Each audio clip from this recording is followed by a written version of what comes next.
श्री राम द्वारा हनुमान जी का गर्भ भंग। श्री शिव जी कहते हैं, हे पार्वती, मुझसे विदा लेकर हनुमान शीघ्र आकाश मार्ग से राम के पास चले। उस समय मेरे 2 लिंग प्राप्त करके उनके मन में कुछ अभिमान हुआ। राम ने इस गर्व को जान लिया और सुग्रीव आदि से कहा कि प्रतिष्ठा का मुहूर्त बीता जा रहा है, इसलिए मैं बालू का लिंग बनाकर सेतु के इस छोर पर स्थापित किए देता हूँ। तदनुसार सब मुनियों और वानरों को बुलाकर राम ने विधिवत बालू के लिंग को स्थापित कर दिया। पश्चात भगवान राम ने कौस्तुभ मणि का स्मरण किया। स्मरण करते ही करोड़ों सूर्य के समान प्रभावशाली वह मणि आकाश मार्ग से आ गया। तब रघुनंदन राम ने उस मणि को कंठ में बांध लिया। उस मणि से प्राप्त धन, वस्त्र, आभरण, अश्व, धेनु, दिव्य पकवान तथा पायस आदि से राम ने मुनियों का पूजन सत्कार किया। श्री राम से पूजा प्राप्त करके प्रसन्न वे मुनि अपने अपने आश्रमों को जा रहे थे। तभी रास्ते में उन्हें मारुति ने देख लिया। तब हनुमान ने उनसे पूछा कि आपकी पूजा किसने की है। उन्होंने उत्तर दिया कि राम ने शिवलिंग की आराधना तथा स्थापना करके हम लोगों की पूजा की है। हनुमान ने उनकी बात सुनी तो क्रुद्ध होकर विचारने लगे कि राम ने आज मुझसे व्यर्थ इतना परिश्रम करा के ठगा है। ये विचारते हुए वे क्रोध से राम के पास गए और जोर से उन्होंने अपने दोनों पांवों को जमीन पर पटका। इससे उनके दोनों पांव पृथ्वी में धंस गए।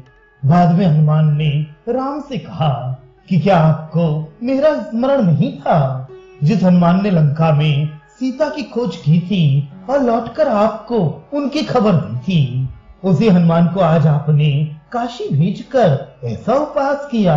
यदि आपके मन में यही था तो फिर मुझे इस तरह व्यर्थ क्यों सताया। यदि मुझे आपका अभिप्राय ज्ञात हो जाता तो मैं कभी काशी जाकर ये 2 शिवलिंग न लाता। इनमें से एक आपके लिए और दूसरा उत्तम शिवलिंग अपने लिए ले आया हूँ। अब मैं इस आप वाले शिवलिंग का क्या करूं? इस प्रकार कुछ क्रोध तथा गर्व युक्त हनुमान का वाक्य सुनकर राम ने कहा कि हे कपे, तुम्हारा कहना सत्य है।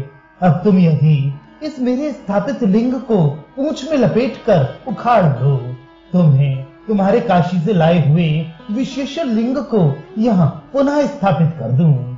बहुत अच्छा कहकर हनुमान ने उस बालू के लिंग के ऊपरी भाग में पूंछ लपेटकर बारंबार खूब जोर से हिलाया, जिससे सहसा उनकी पूंछ टूट गई। वे जमीन पर गिर पड़े और मूर्छित हो गए, परंतु बालू का लिंग तनिक भी न हिला। ये देखकर सब वानर हंसने लगे। पश्चात मारुति स्वस्थ हो तथा गर्भ छोड़कर भक्ति से राम को नमस्कार करके प्रार्थना करने लगे, हे राम, मेरा जो अपराध हुआ हो उसे क्षमा करें, क्योंकि आप कृपा निधि हैं। तदनंतर राम ने कहा, हे मारुति, तुम मेरे स्थापित लिंग से उत्तर की ओर इस विश्वनाथ नाम के अपने लिंग को स्थापित करो। तथा स्तु कहकर मारुति ने सादर शिवलिंग की स्थापना कर दी। तब राम ने उस मारुति लिंग को वरदान देते हुए कहा, हे मारुति, तुम्हारे द्वारा स्थापित विश्वनाथ लिंग की पूजा किए बिना जो सेतुबंध रामेश्वर की पूजा करेगा उसकी पूजा व्यर्थ हो जाएगी। इतना कहकर राम ने फिर हनुमान से कहा कि जो तुम मेरे लिए उत्तम लिंग लाए हो वे विश्वनाथ लिंग यूं ही इस देवालय में पड़ा रहे। बहुत काल तक ये उत्तम लिंग धरती पर अपूजित ही पड़ा रहेगा। आगे चलकर बहुत दिनों बाद उसको भी मैं अवश्य स्थापना करूंगा। वह लिंग अभी भी वहां विशेषण लिंग के पास पड़ा हुआ है। न अभी उसकी प्रतिष्ठा हुई है और न कोई उसकी पूजा ही करता है। राम ने फिर हनुमान से कहा कि तुम्हारी पूंछ यहीं पर छिद्र हुई है, अतः तुम यहीं पर भूमि में छिन्न पुच्छ तथा गुप्तपाद होकर अपने गर्व का स्मरण करते हुए पड़े रहो। तब हनुमान ने अपने अंश से वही अपनी मूर्ति स्थापित कर दी। हे पार्वती, अभी भी वहां हनुमान की छिन्न पुच्छ और गुप्त पांवों की मूर्ति विद्यमान है। जहां पर मारुति मूर्छित होकर गिरे थे, वह उत्तम स्थान मारुति के नाम से पवित्र तथा पापों को नष्ट करने वाला तीर्थ प्रसिद्ध हुआ। वहां ही राम ने भी अपने नाम से एक उत्तम तीर्थ बनाया। राम ने वहां अपने अंश की एक मूर्ति भी स्थापित कर दी। सेतु माधव नाम की वह मूर्ति अभी भी वहां प्रस्तुत है। हे पार्वती, लक्ष्मण ने भी वहां अपने नाम का उत्तम तीर्थ स्थापित किया।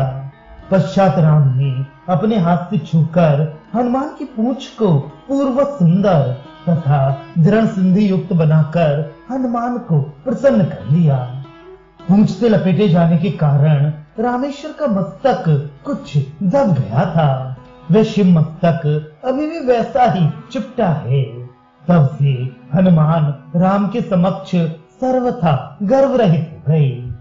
उस समय बालू के लिंग में से प्रकट होकर मैंने राम से जो कुछ कहा था वह सब तुमको सुनाता हूँ, ध्यान देकर सुनो।